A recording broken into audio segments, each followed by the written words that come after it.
We have Mitchell Grant from the Star at Lehigh building over on 26th in Chelsea. I'm sure that you all have seen it, and if not, you're going to learn all about it right now. So everyone, please welcome Mitchell Grant. And when I joined the Zero Waste Challenge, recognizing that we only recycle about 35% of that waste. So I was going through this kind of personal process. How do I get all these people to understand what we're trying to do as an owner of a building, and then buy into some of the things that goals and objectives that we've set for the building.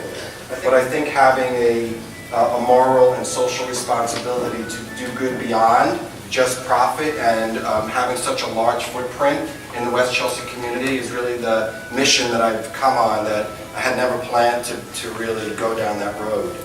We recently purchased Pier 57, and one of the large landlords, one of the large tenants in West Chelsea, Google, will be moving to that building, and there'll be a large 150,000 square foot food court and then a public park on top. And I realized our footprint, both being a tenant in that building, but the carbon footprint that we create is really powerful. How do I create community in my building? So with the 4,000 people that we have and the 1,000 visitors a day, we have about 5,000 people that come in. They're all buzzing back and forth, doing their thing on their phone, trying to conduct business, make some money.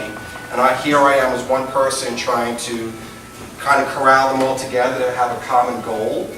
So the focus of the common goal for me started with waste.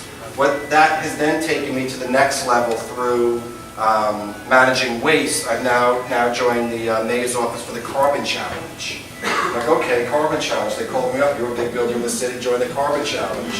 Had no idea what I was getting into. Apparently, it's a 10-year commitment. And every tenant in my building to sign an agreement, they're going to reduce their carbon footprint or carbon emissions by 30%. I think that's the number.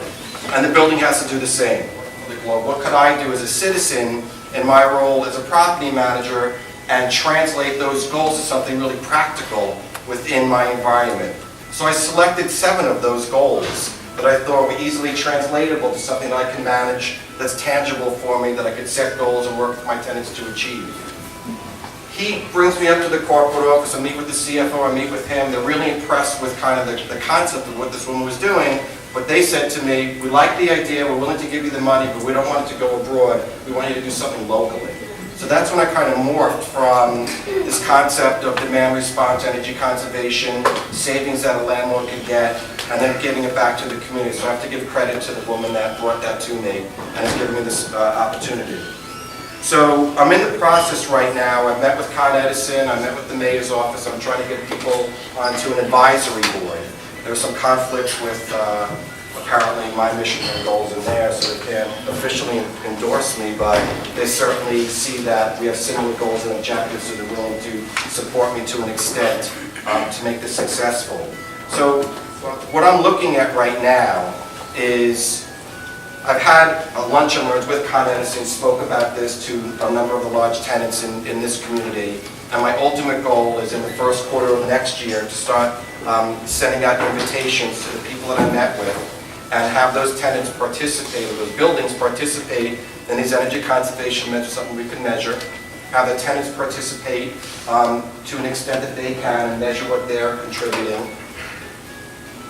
Over the period of the year, try to collect a fund in order to give back to that community. And that fund, I've reached out to the High Line to find out if they're interested. I should find out if these people actually want the money and want to participate, right? I hadn't thought about who would be the recipient of this. So we're kind of in discussions with them, and I'm trying to actually reach people that have technology that understands some things that I don't, that might be practical to roll out, that's kind of green.